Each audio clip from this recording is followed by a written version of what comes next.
Estamos aqui num momento importante da vida dos nossos jovens do Campo de Óbidos.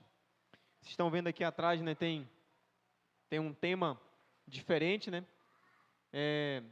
Os 7, vou falar o nome correto aqui, né? São os 7 sinais, mas na língua grega são os 7 Simeões, né? Ou 7 Simeon. Sobre esse tema que nós vamos trabalhar hoje, nós vamos falar sobre três sinais que Jesus realizou.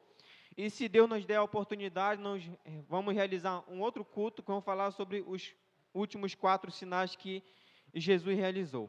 Mas eu quero aqui iniciar essa reflexão fazendo uma pergunta para você, jovem, para você que está aqui nesta noite. Se alguém chegasse com você agora, nesse momento, e perguntasse para você, porque nós estamos falando aqui de pregar o Evangelho, de anunciar Jesus Cristo. E eu inicio aqui a fala, porque muitas vezes nós falamos assim, olha, você precisa ser salvo, você precisa conhecer Jesus. E se você, nesse momento, você dissesse para alguém, olha, você precisa conhecer Jesus, você precisa ser salvo, e essa pessoa fizesse uma pergunta para você, quem é Jesus?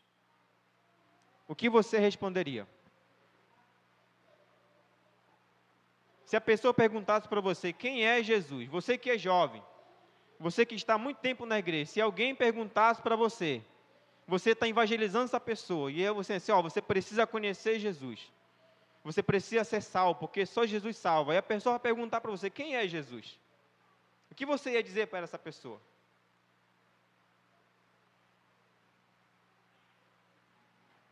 Vamos lá, pessoal. O que você diria para a pessoa, quem é Jesus? Tá, filho do Deus vivo, que mais? O alfa e o ômega. Que mais? Vamos lá. Primeiro, o alfa e o ômega, primeiro e último. Filho do Deus vivo, o alfa e o ômega. O caminho, a verdade e a vida. Jesus é a verdade.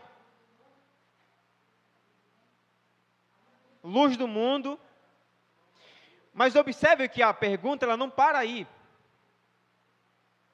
A pessoa ia fazer uma segunda pergunta para você, me prove que Ele é a luz do mundo. Me prove que Ele é o Filho de Deus. Me prove, através de fatos concretos, que Ele é o caminho, a verdade e a vida. Me prove. Como é que eu vou provar? Como é que nós vamos provar para alguém que Jesus é o Filho de Deus? Como é que vamos provar para alguém que Jesus é o próprio Deus? Como é que nós vamos provar para alguém que Jesus é a luz do mundo? Como é que vamos provar para as pessoas isso?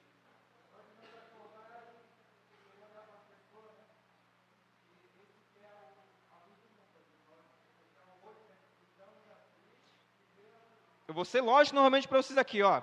Você está pregando Jesus para alguém, e essa pessoa pergunta para você, quem é Jesus Cristo? E você vai com essas frases, você vai dizer, Jesus é o Filho de Deus. Ele vai dizer assim, me prove, na Bíblia Sagrada, me prove um fato concreto, aonde Jesus se manifestou como o Filho de Deus.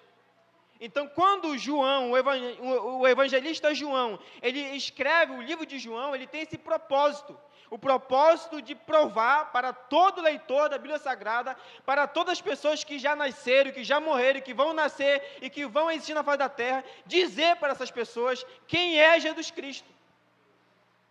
É por isso que ele inicia o capítulo 1 de João, assim, no princípio era o verbo, e o verbo estava com Deus. Mas só dizer que Jesus é o Filho de Deus é muito fácil. Mas nós temos que, hoje, na sociedade que nós vivemos, nós temos que, Jesus, ele tem que ser provado, porque a fé é algo racional. Então, quando nós olhamos em Atos capítulo 2, versículo 22,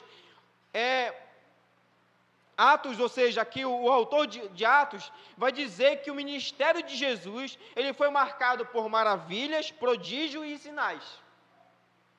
Então, todas essas maravilhas e todos esses prodígios e sinais, eles serviram não só para manifestar a glória de Deus, o poder de Jesus, mas para provar que Jesus é legítimo Filho de Deus, ele é o próprio Deus.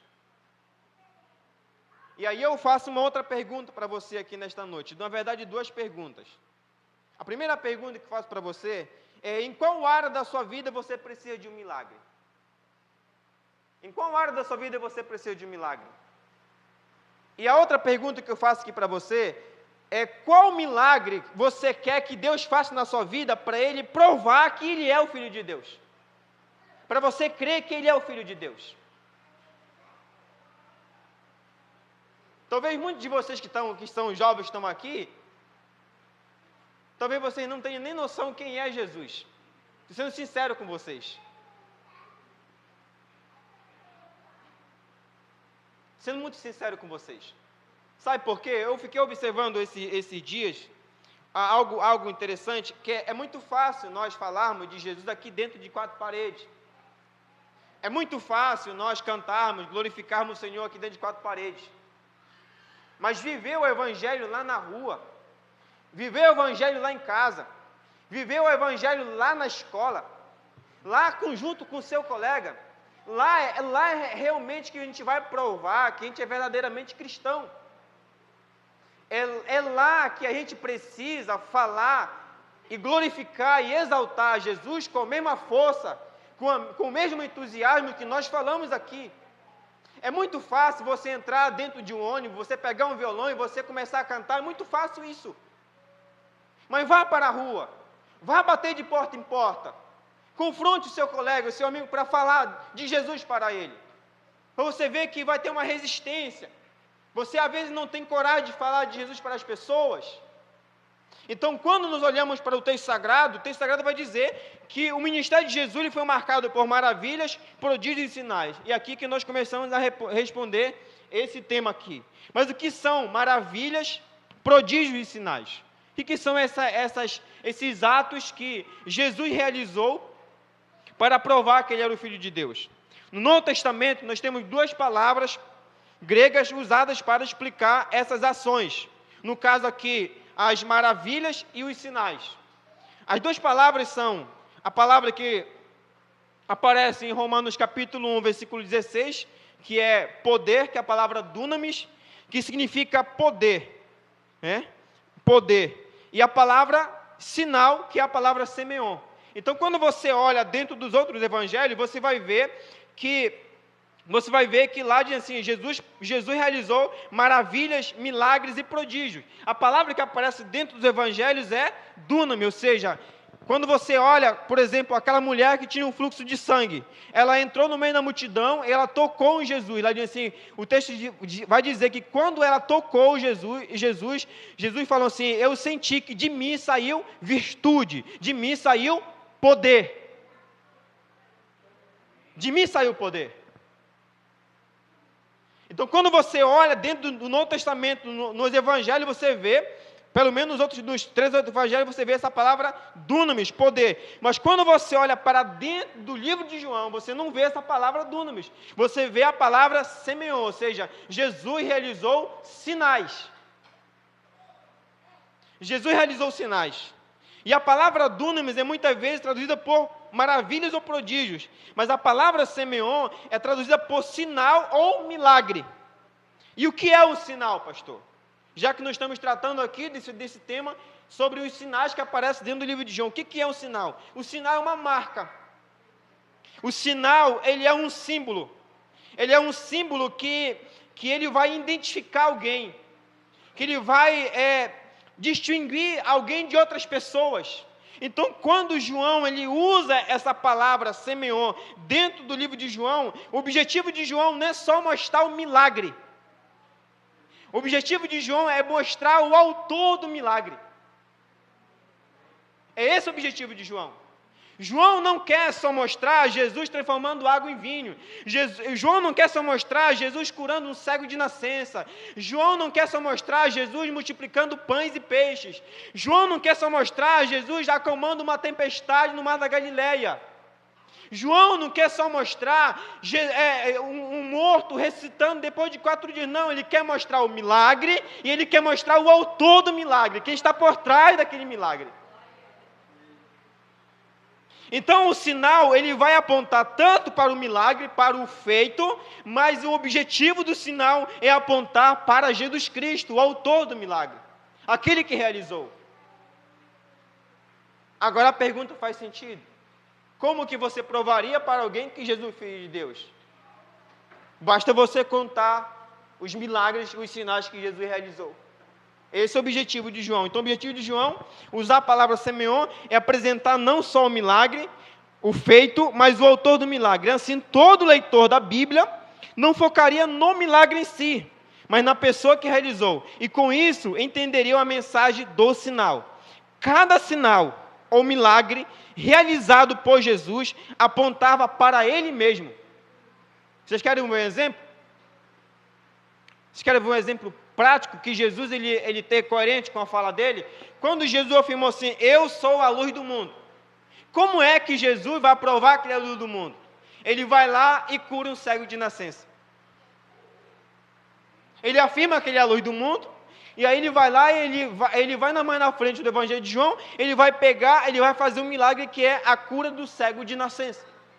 Ele vai provar na prática.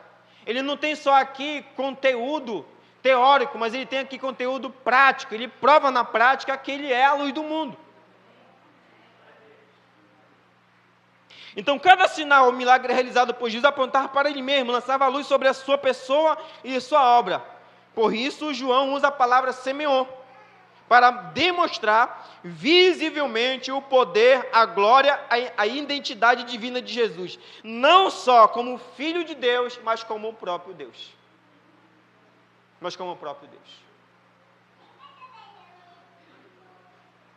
No princípio era o verbo estava com Deus.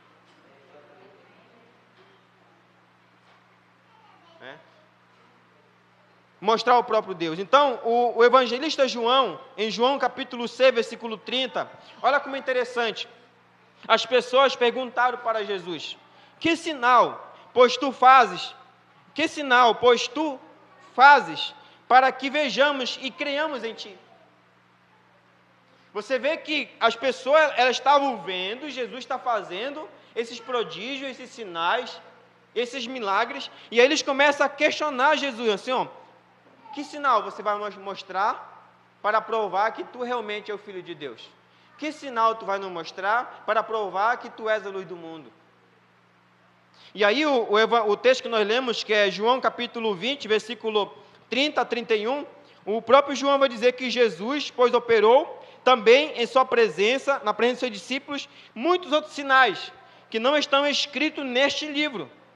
Estes, porém, foram escritos para que creiais que Jesus é o Cristo, o Filho de Deus, e para que, crendo, tenham a vida eterna. Então, o objetivo aqui dos sinais é mostrar o milagre, mostrar o autor do milagre, e a pessoa creia em Jesus e tenha a vida eterna. Esse é o objetivo aqui.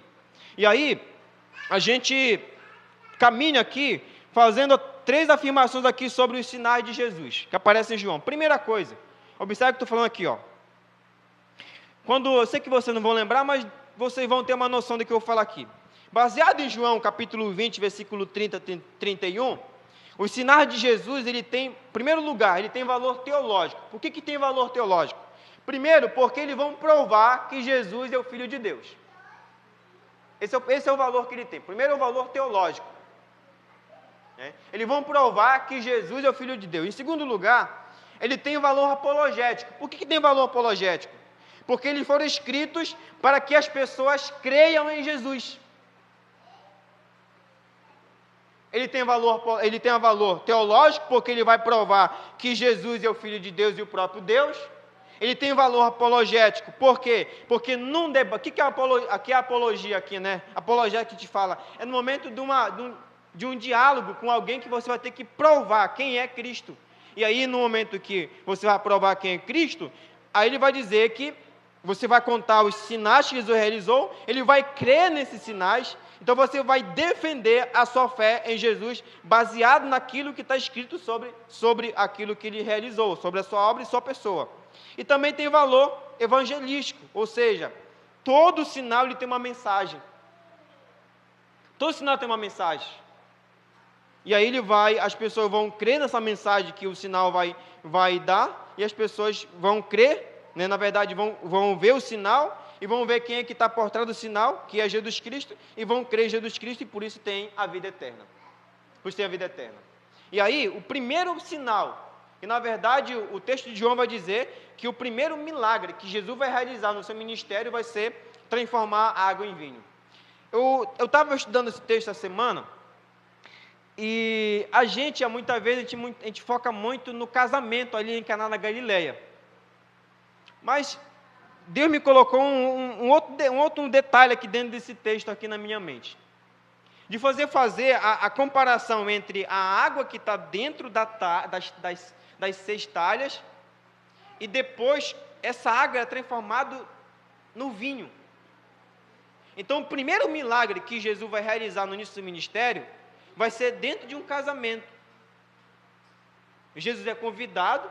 Às vezes a gente pensa que Jesus não ia em festa, né? Mas Jesus ia em festa de casamento, ele ia, aniversário. Ele ia nos esquenta, né? Depois do culto ele ia nos esquenta.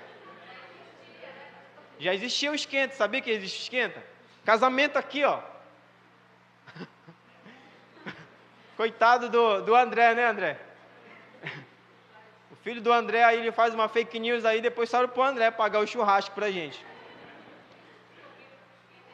Observe aqui, irmãos, que o primeiro milagre que Jesus vai realizar, que vai ser contado dentro do Evangelho de João, que João vai contar para provar que Jesus, o Filho de Deus, é a água transformada em vinho. Então, o que acontece aqui? Aqui, Jesus ele é apresentado como a natureza da vida eterna.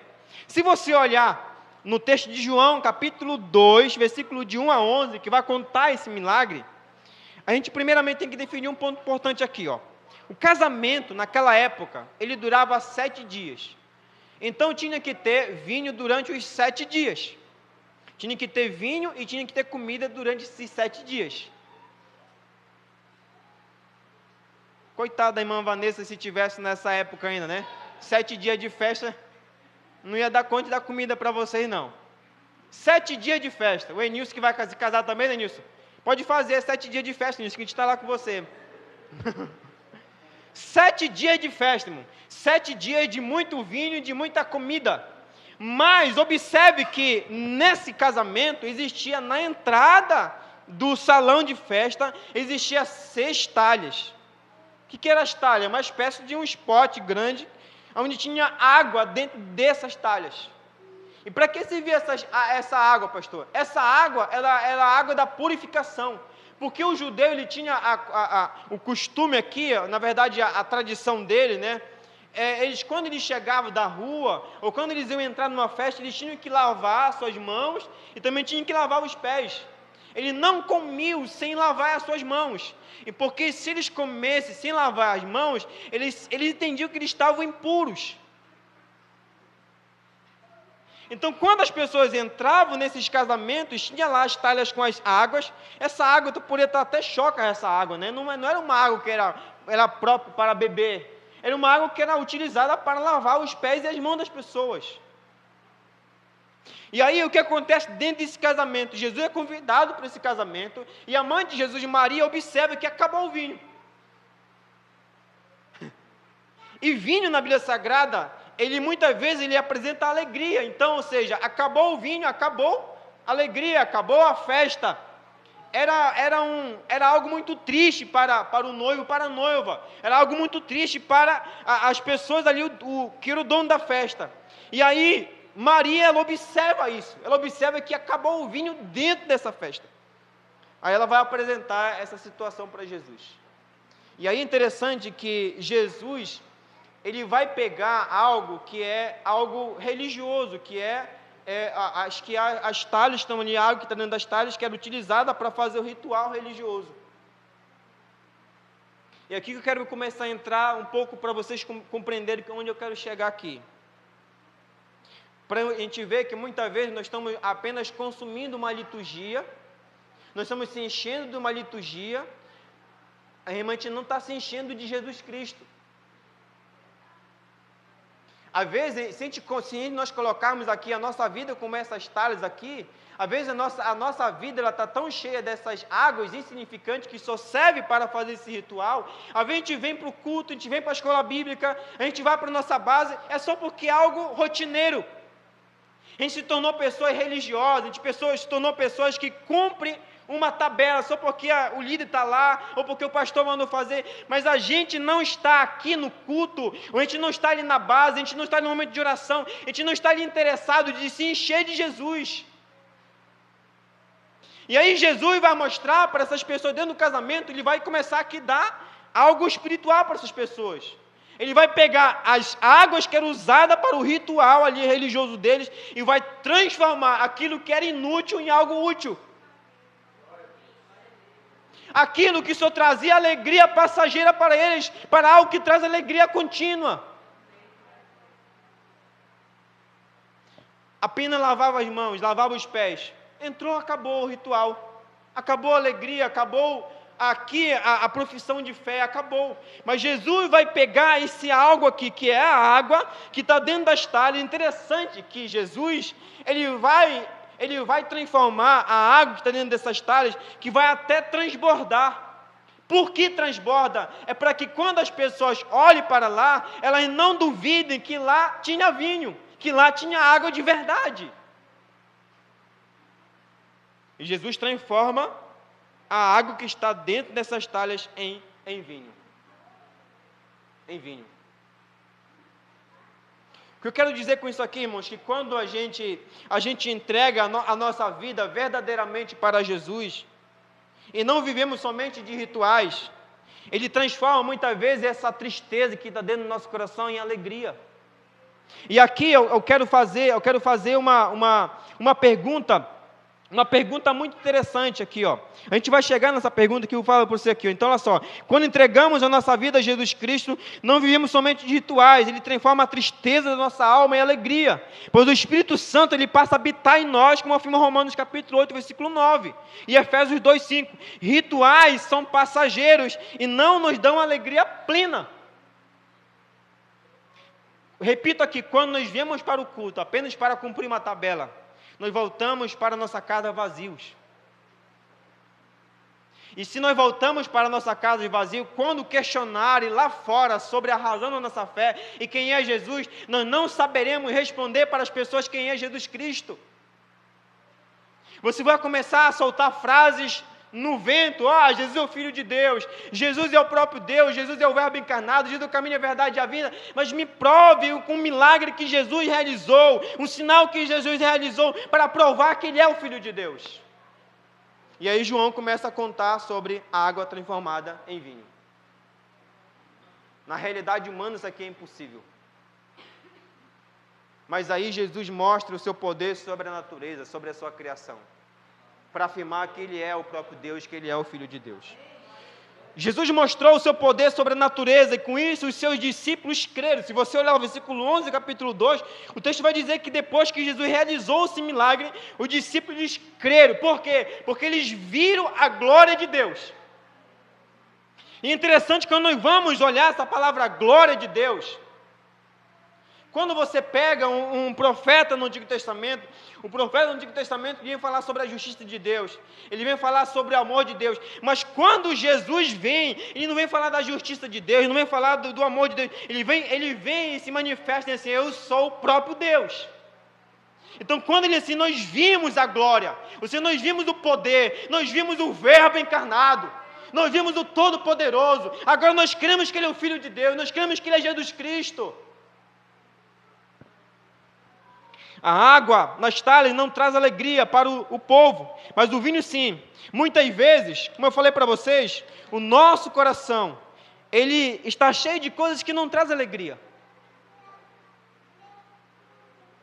Tem muitas coisas, irmãos, que às vezes o nosso coração, o coração de vocês jovens, está cheio de coisas que não trazem alegria. Não traz alegria.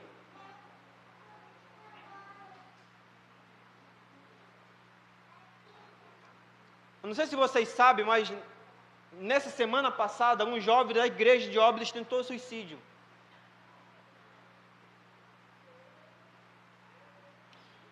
Tem muitas coisas que às vezes a mente de vocês está tão fechada que a gente não consegue entender. Vocês estão frustrados, porque a mente de vocês está cheia de coisas que é alegria passageira. E aí, quando você não encontra Jesus de verdade, você vai querer encher esse vazio do seu coração com outras coisas. Aí você vai começar a dizer que a vida não faz mais sentido. Você vai começar a procurar essa alegria plena que o mundo às vezes oferece, que o mundo está na sua mente, que é essa alegria plena que você quer. Você vai querer buscar essa alegria nas drogas. Você vai buscar essa alegria na bebida. Você vai tentar buscar essa alegria na prostituição. Você vai tentar buscar essa alegria, às vezes, no namoro precipitado. E até mesmo, às vezes, quando você chega ao final e diz assim, minha vida não faz sentido, então eu vou tirar a minha própria vida. Às vezes a vida de vocês está tão amargurada, está tão cheia de coisas que não interessam, que aí vocês estão aqui na igreja, às vezes perguntam assim, mas o jovem está na igreja, ele ora, ele jejua, mas só que vocês não deixaram Jesus arrancar aquilo que está dentro do coração de vocês, de colocar um vinho novo. Não deixou. Por isso aqui que eu faço a pergunta aqui, ó. Observe a pergunta que eu vou fazer aqui, ó. Quanto tempo faz que você não sente alegria no seu coração? Quanto tempo faz? Quanto tempo faz que você não sentiu mais aquele ardume do Espírito Santo de Deus no seu coração? Que arrancou lágrimas do seu olhar sem você querer chorar? Quanto tempo faz? Quanto tempo faz que você não tem paz na alma? Quanto tempo faz? Quanto tempo faz que você não sente alegria no seu coração? E aí, quando a gente faz essa pergunta, eu sei que você está pensando aqui, quanto tempo faz que você não sente alegria no seu coração? Quanto tempo faz que você não tem alegria na sua alma? Você pergunta assim, pastor, mas o que eu vou fazer quando eu começar a pensar que eu não tenho mais alegria no meu coração, que eu ainda não encontrei Jesus? Eu aconselho você fazer a mesma coisa que Maria fez dentro do casamento. O que Maria faz dentro do casamento? Quando ela encontrou o problema que era a falta de vinho, o que ela fez? Ela correu lá para o noivo e a noiva e disse, olha, acabou o vinho. Ela correu para o mestre Sala e disse, olha, acabou o vinho. Ela fez isso? Não. Ela vai e apresentou o seu problema, a sua queixa para a pessoa certa, que é a pessoa de Jesus Cristo. Então, o nosso conselho que a gente dá para vocês aqui nesta noite aqui, jovem, se você fez a reflexão na sua vida, que você tem coisas que você está guardando no seu coração e que não traz alegria para você, e que faz tempo que você não sente alegria no seu coração, o que você está fazendo nesta noite aqui, no final deste culto, é você apresentar a sua vida a Jesus Cristo. Assim como Ele foi poderoso para transformar água em vinho, Ele pode arrancar tudo que está no seu coração e colocar uma alegria verdadeira no seu coração. Então esse é o primeiro milagre que Jesus vai realizar. Nessa mesma sequência, quando você vai para João capítulo 4, versículo 46 e 54, Jesus vai fazer um outro sinal. Dentro do livro de João aparecem 7 sinais. Aparece 7 Simeon e 7 eu sou. 7 eu sou. João capítulo 4, versículo 46 ao 54, vai contar a cura do filho do funcionário público. Olha que interessante, irmãos. Na cidade de Cafarnaum, era uma cidade que ficava próxima a Caná da Galileia, existia esse funcionário público. O que era um funcionário público? Ele era uma espécie de um servo de Herodes. Ele era um cara que tinha autoridade civil para mandar prender Jesus. Ele poderia chegar lá com Jesus assim, olha, eu sou a autoridade maior aqui na terra, eu estou aqui te intimando, você tem a obrigação de ir em minha casa para curar meu filho. Mas é interessante que esse homem ele está em Caná da Galileia, ou seja, em Cafarnaum, e Jesus ele realizou o primeiro milagre em Caná da Galileia. E o que é importante é que a cidade de Cafarnaum, ela ficava a 30 quilômetros de Caná da Galileia. 30 quilômetros. Equivalia a uma jornada de 8 horas a pé. O sinal que Jesus realizou em Caná da Galileia, esse sinal, irmãos, ele começou a ser falado em toda a região da Galileia. E chegou no ouvido desse oficial de que em Caná da Galileia existia um homem chamado Jesus de Nazaré, que tinha transformado água em vinho. E esse homem, ele tinha um filho que estava à beira da morte. Estava à beira da morte. Esse oficial, como eu falei para vocês, era um servo de Herodes. Ele sai de Cafarnaum, e aí pela segunda vez que Jesus se encontra em Caná da Galileia, ele vai até o encontro de Jesus. Quando ele chega diante de Jesus, ele vai suplicar que Jesus desça à sua casa. Mas é interessante que esse homem, ele apenas crê que Jesus é alguém que está realizando milagre, ou seja, uma espécie de um milagreiro ali. Ele não crê que Jesus é o próprio Deus e que ele é o Filho de Deus, e não crê nisso. A ideia desse funcionário público aqui é apenas ir atrás da bênção, mas não do Senhor da bênção. E o que é que acontece muito hoje? Tem muita gente que vai atrás somente da bênção, mas não quer o Senhor da bênção. E aí ele vai dizer: Senhor, desce a minha casa, senão o filho vai morrer. E Jesus é um cara muito sábio, ele vai assim: olha, se vocês não verem sinais e prodígios, vocês não vão crer. Jesus confronta ele assim na bucha, assim, ó. Quando o pastor ali meteu a faca embaixo da bexiga dele, né? Se você não virem sinais, prodígios, vocês não vão crer. E aí ele muda a sua forma de falar. Ele vai chamar no versículo 49, ele vai dizer assim: Senhor.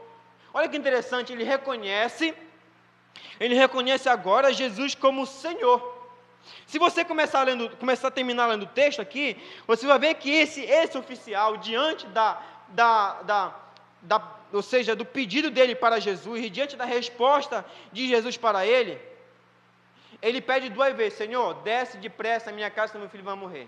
E é interessante que Jesus vai dizer assim, ó, versículo 50, observe que Jesus vai dizer assim, ó, Jesus vai dizer assim, ó, vai, observe que ele vai dizer assim, ó, vai, que o teu filho vive. Vai que teu filho vive. Mas esse homem, ele quer que Jesus desça de Caná da Galileia e vá até Cafarnaum. Ele quer que Jesus vá lá e coloque as mãos em cima do filho dele e repreenda a enfermidade. Ele não crê que Jesus pode dar uma ordem de autoridade de onde ele está e o filho dele fosse curado lá em Cafarnaum. Ele não crê nisso.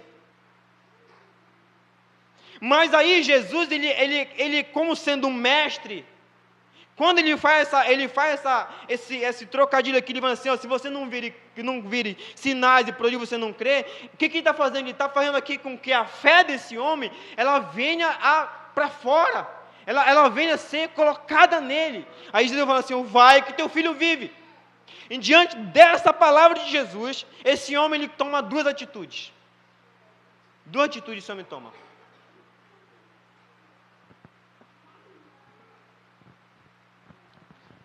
As 2 atitudes que esse homem toma, o texto vai dizer que esse homem ele creu na palavra de Jesus e partiu.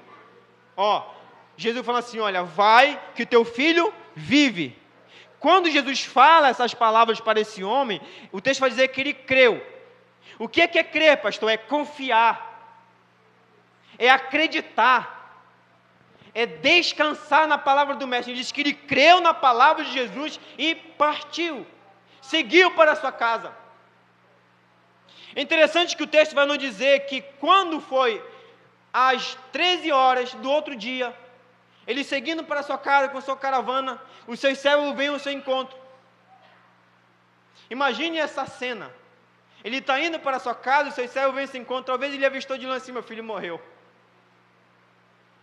Já veio me avisar que meu filho morreu. Os servos vão dizer assim, não, teu filho está vivo. Mas observe o interessante aqui, que quando os servos dizem assim, ó, teu filho está vivo, ele pergunta, a que horas ele ficou são? Que hora ele ficou bom? Ele fala assim, olha, às 13 horas, você que fala aqui, ó, às 13 horas a febre passou. E aí na mente desse homem, ele fala assim, às 13 horas de ontem, eu estava lá em Caná da Galileia, diante de Jesus de Nazaré, e ele falou assim, vai que teu filho vive. No mesmo instante que Jesus falou a palavra, no mesmo instante o menino ficou curado. No mesmo instante. Isso aqui é graça. Isso aqui é misericórdia. Então, como eu falei para você, no mesmo instante que Jesus falou, o teu filho viverá, versículo 53, o menino foi curado. E a partir daquele dia, se você olhar o versículo 53, olha que interessante, eu imagino essa cena, esse homem chegando na casa dele agora, com alegria no coração, vendo seu filho deitado ali, sentado na cama, e o filho pergunta assim, pai, o que aconteceu? A mãe pergunta, o que aconteceu? Ele vai assim, olha, eu encontrei um homem chamado Jesus de Nazaré, e eu questionei, eu pedi para ele vir 2 vezes aqui em casa para te curar, mas ele falou apenas uma palavra, vai que o teu filho vive. Eu criei, obedeci essa palavra e desci. O texto vai dizer que a partir daquele momento, toda a sua família passou a servir a Jesus Cristo. Ele creu em Jesus Cristo, a sua esposa creu em Jesus Cristo, o seu filho creu em Jesus Cristo, seus escravos creram em Jesus Cristo. Aí está aí a nossa missão, de a gente às vezes, a gente quer pregar, irmão, a gente quer pregar outras coisas. A pregação nossa é Jesus de Nazaré. É falar dos feitos de Jesus. Porque através dos feitos de Jesus, as pessoas elas são consoladas, elas querem assim, não, eu quero experimentar essas coisas na minha vida. Então elas começam agora a olhar não só para o milagre, mas olhar para a pessoa de Cristo Jesus. É uma característica humana, querer ver para quê? Crer. Mas Jesus nos ensina que, em primeiro lugar, devemos crer para depois ver. Sem nenhuma prova visível do milagre, o oficial creu e partiu para a sua casa. E ao chegar em sua casa, ele viu o milagre. A lição que nós aprendemos aqui, irmãos, é que a gente creia em Jesus Cristo e viva e experimente o milagre na nossa vida. Às vezes nós queremos pedir algo para Jesus, nós queremos que seja no automático.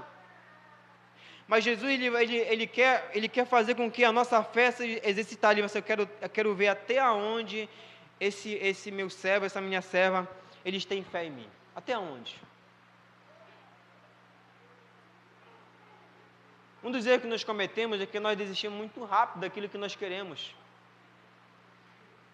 Nós oramos hoje, amanhã a gente não ora mais. A gente confia em Jesus hoje, amanhã a gente não confia mais. Você quer ver um exemplo disso? Profeta Elias. Primeiro livro de Reis, capítulo 18 e 19. Num dia ele mata 400 profetas de Baal, confiando em Deus. No outro dia ele foge de Jezabel. E foge para o deserto para morrer. Pede para morrer. Às vezes nós como cristãos estamos assim. Nós somos muito fácil a gente defender a nossa fé aqui diante da congregação, entre os irmãos. Mas e aí? É um profeta contra 400 profetas. É um profeta de Deus contra 400 profetas de Baal, um Deus morto. Um Deus que não poderia fazer nada. E o profeta de Deus ainda fazia piada com ele, assim, uma hora mais, talvez o Deus de vocês esteja dormindo. Mas aí quando é para a gente pregar, às vezes para uma outra pessoa, aí ameaça a gente, como a Jezabel ameaçou o profeta, a gente corre e pede para morrer. Ele diz, não, Senhor, só eu sou fiel. O profeta diz, não, Senhor, só eu sou fiel. Sou eu me manti aqui, entendeu? Fiel a Ti. Vou ficar aqui na caverna, vou ficar aqui dentro da minha casa, vou ficar aqui dentro da igreja, eu não vou sair para fora. E assim, o indivíduo, sai para fora, cara, sai da caverna. Sai da caverna que tu tem que colocar um outro profeta no teu lugar, tu tem que ungir ainda 2 reis, e ainda existe 7.000 pessoas que não se dobraram diante do Baal. Ou vocês pensam que isso vocês jovens estão sozinhos no mundo? Ou vocês pensam que outros jovens no mundo não passam as mesmas aflições que vocês? Ou vocês pensam que outros jovens no mundo não têm a mesma missão que vocês de pregar o Evangelho? E ainda vão mais além ainda. Se eu perguntar aqui para você aqui, jovens, vocês querem ir para o céu? Vocês dizem assim, não, pastor, nós queremos ir para o céu. Se vocês vão para o céu, por que você não quer levar outras pessoas para o céu com vocês? Por que vocês querem a salvação só para vocês? Por que vocês querem a eternidade só para vocês? Quantas vezes vocês já choraram orando diante do Senhor para que Deus salve outro jovem?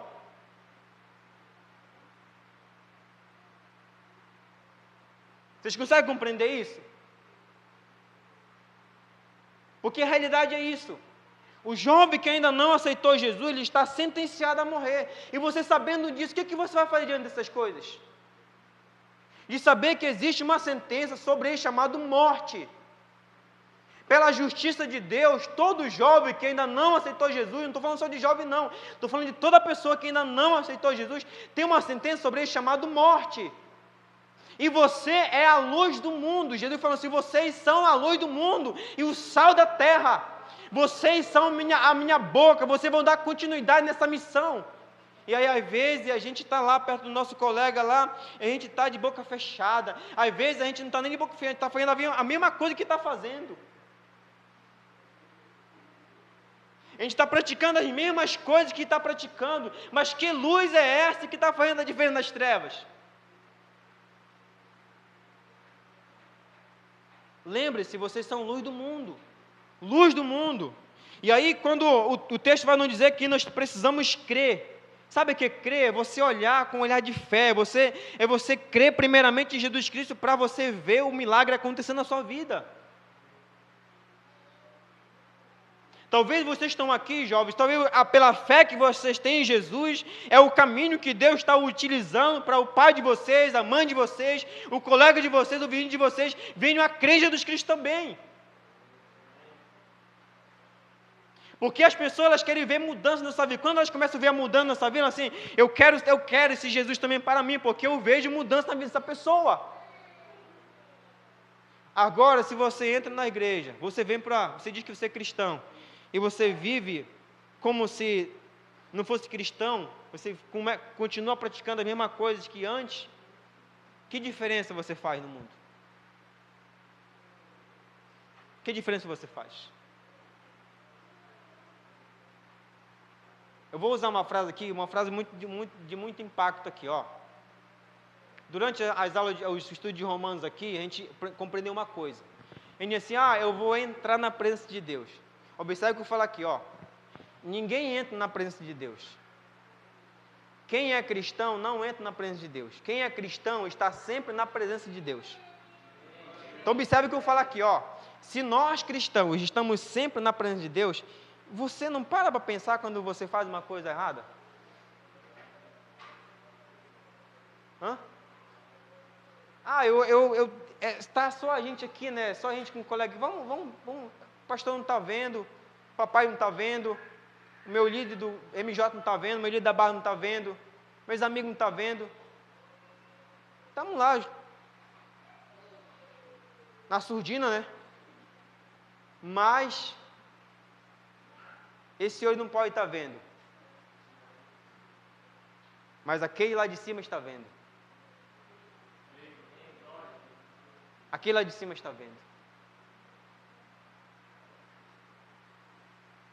Então a gente tem que começar a viver isso, a viver essa fé verdadeira em Jesus Cristo. Então Jesus realiza, segundo o milagre, a cura do filho do oficial, provando que ele tem poder sobre as enfermidades, não só de perto, mas como distante. Então aqui, Jesus é apresentado como aquele que tem a condição para a vida eterna. E por último, para a gente caminhar aqui, Jesus lhe cura um paralítico. João capítulo 5, que é o terceiro sinal que Jesus realiza em João capítulo 5, do versículo 1 ao 9. Jesus aqui lhe é apresentado como o poder para a vida eterna. Olha que interessante. Na época de Jesus havia muitas essas festas judaicas. Então, uma dessas festas judaicas, Jesus ele sobe para Jerusalém, mas em Jerusalém, no lado norte do templo de Jerusalém, chamado Porta das Ovelhas, existia um tanque chamado Betesda. Esse tanque chamado Betesda significa Casa da Misericórdia. Nesse tanque existia um lugar, na verdade o tanque, né? Ele era muito famoso pelas suas águas medicinais. As águas na época de Jesus, as águas termais que nós chamamos hoje, que são as águas quentes, elas eram muito usadas para fins medicinais. Então, toda vez que a água, ela se chocava ali, a água fria com a água quente, ela começava a fazer um reboliço. Ela fazia um reboliço. E quando ela começava a fazer esse reboliço, muitas pessoas que estavam ali, nessa beira desse tanque, eles entravam. E muitas pessoas realmente eram curadas.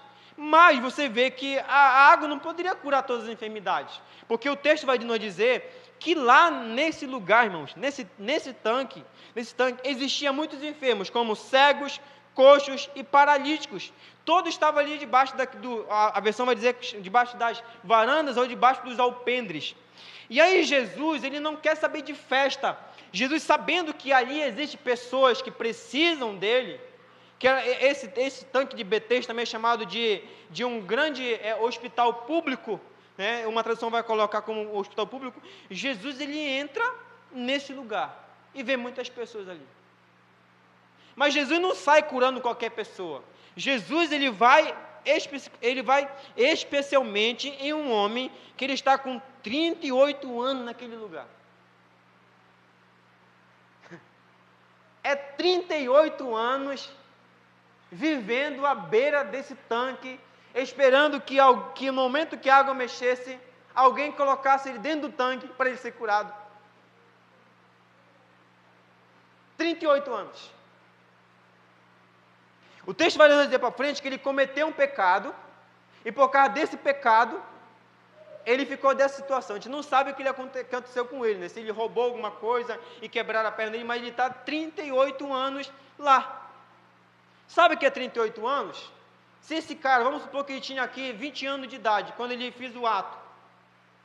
Se ele tem 38 anos, vai para o quê? 58, né? Vamos supor que ele tem 58 anos de idade. 58 anos de idade aqui, se ele tinha família, esquece mulher, esquece filhos, esquece amigos. Se ele era um cara que ia na sinagoga adorar a Deus, ele não tem mais condições de ir, porque ele está ali paralítico. Ele está paralítico e não pode ir. Mas o texto vai nos dizer que Jesus viu aquele homem. Olha que interessante. Jesus viu aquele homem. Assim como Jesus viu aquela mulher que andava 18 anos encurvada, quando a multidão se levantou na sinagoga, Jesus olhou a mulher que estava dentro da sinagoga. Ele viu a mulher. Olha que interessante, o olhar de misericórdia de Deus. Jesus viu. Sabe o que isso nos ensina aqui? Pegando aqui o gancho lá do primeiro milagre. É que Jesus, ele sabe como é que está o nosso coração. Ele vê como é que está a nossa alma. Ele sabe como é que está a nossa vida. Ele sabe do que a nossa vida está cheia, daquilo que não traz alegria. Ele sabe do que nós cometemos, que muitas vezes impedem. Não a gente tem uma paralisia física, mas nós temos uma paralisia espiritual. De a gente não conseguir crescer espiritualmente. Jesus viu aquele homem. Naquele tanque tinha muitas pessoas doentes, mas Jesus faz questão de mencionar o milagre da cura do paralítico, que está enfermo havia 38 anos. Jesus viu aquele homem com uma doença incurável. Jesus foi ao encontro dele, e Jesus fala assim, olha o que Jesus fala. Jesus chega com ele, eu imagino essa cena, Jesus chegando, aquele homem deitado na sua maca. Talvez Jesus colocou a mão no ombro dele e viu assim, queres ser curado? Olha a pergunta de Jesus. Muitas pessoas estão lá, tem coxos, tem cegos, tem outras pessoas que estão lá, mas Jesus vai diretamente a esse homem, ele chega com esse homem assim, queres ser curado? E aí ele não entende a pergunta de Jesus, e ele imagina que Jesus é qualquer outra pessoa. Ele pensa que Jesus é qualquer um que entrou lá e assim, não, eu estou aqui te pedindo, eu estou aqui te apresentando aqui apoio para me te levar dentro do tanque. Ele pensa que é isso. Ele pensa que Jesus vai pegar ele e vai colocar ele dentro do tanque quando se mexer a água. Mas Jesus me disse, se tu queres ser curado, como eu falei, ele entende que Jesus está dizendo assim, olha, eu estou aqui para te carregar, e quando a água mexer, eu vou te jogar dentro da água para te ser cair curado de lá. Mas não é isso que Jesus quer dizer para ele. Jesus está perguntando para ele uma pergunta lógica. Tu queres ser curado? Tu queres levantar dessa vida aí? Tu queres deixar essa marca? Tu queres voltar a andar? E aí Jesus vê que ele não entende a pergunta, e Jesus fala assim, ó, levanta-te, pega a tua marca e anda. palavra de autoridade de Jesus. Jesus realiza mais um milagre para afirmar e para comprovar que Ele é o Filho de Deus, que Ele é o próprio Deus. E aí as pessoas, as autoridades daquela época, eles começaram a ficar surpresos, porque eles viram aquele homem. Imagina, irmão, 38 anos, aleijado, que esse homem ele pega a sua maca, ele sai alegre. E como era um sábado, os líderes daquela época tentaram repreender, mas como alguém está curando no sábado? Aí nesse sentido, que para você que é bom de Bíblia, é nesse sentido que a Bíblia vai dizer que Jesus trabalhava até no sábado. No sentido de cuidar das pessoas. Eles começaram, as autoridades da época começaram a interrogar, quem foi que te curou? E esse homem que foi curado, ele não entende ainda quem é. Ele não reconhece que foi Jesus. Aí eles vão expulsar ele. E aí Jesus chega de mansinho por trás dele.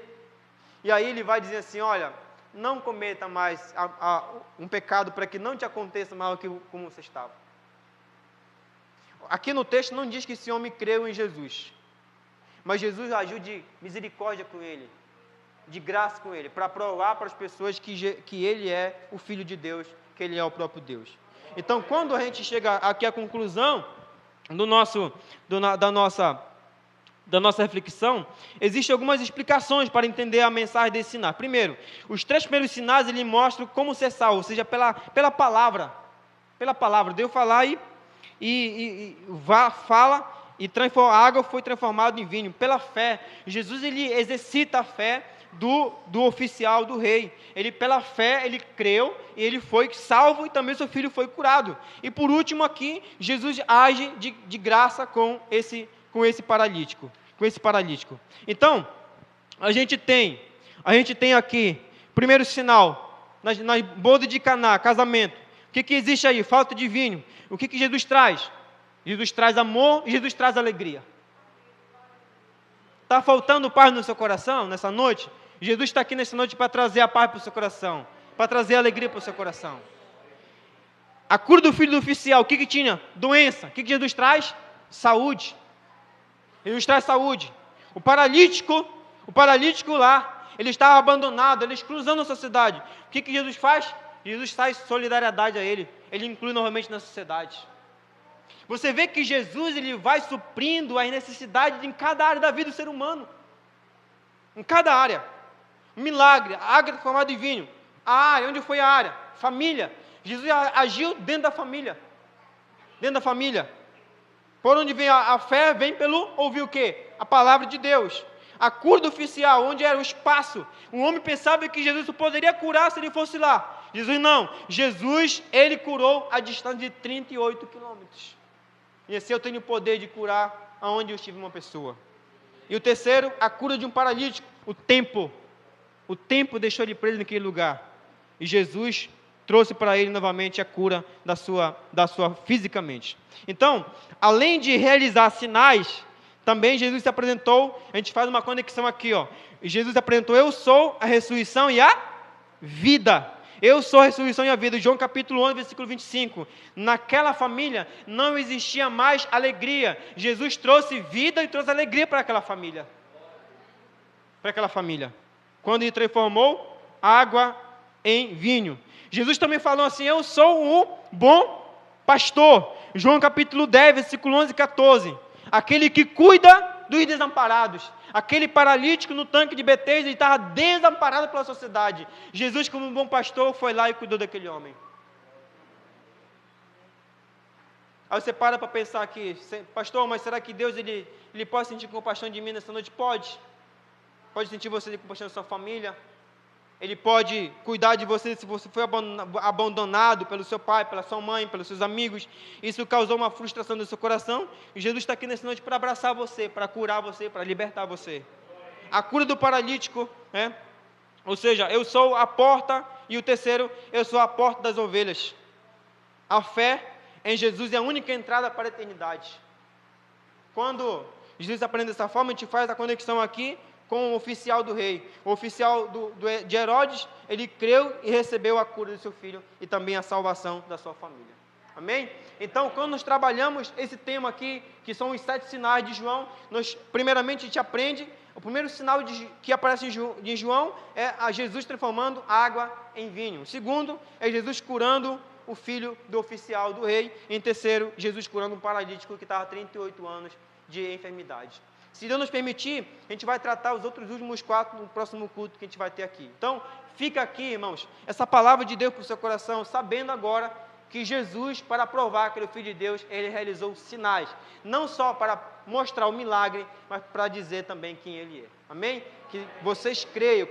Quando alguém perguntar quem é Jesus, vocês agora têm como responder que Jesus é o Filho de Deus e que realizou muitos milagres na vida das pessoas. Amém? Que Deus nos abençoe em nome de Jesus.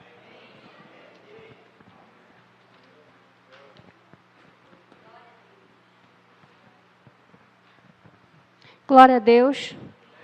Palavra maravilhosa, né? Que fique registrado aí, gravado no nosso coração, essa mensagem poderosa da palavra de Deus. A jovem Bianca vai estar entoando o louvor final, e após esse louvor nós vamos ter a oração, né, com o nosso pastor Alípio, e que nós possamos crer, queridos, que hoje é uma noite que Deus ele quer fazer obras maravilhosas na nossa vida. A gente precisa confiar. Parece que muitas vezes o nosso coração ele fica tão seco que ele não consegue nutrir a palavra de Deus, né? Parece que ouviu uma mensagem onde fala dos milagres de Jesus, mas de repente o coração da gente ele está tão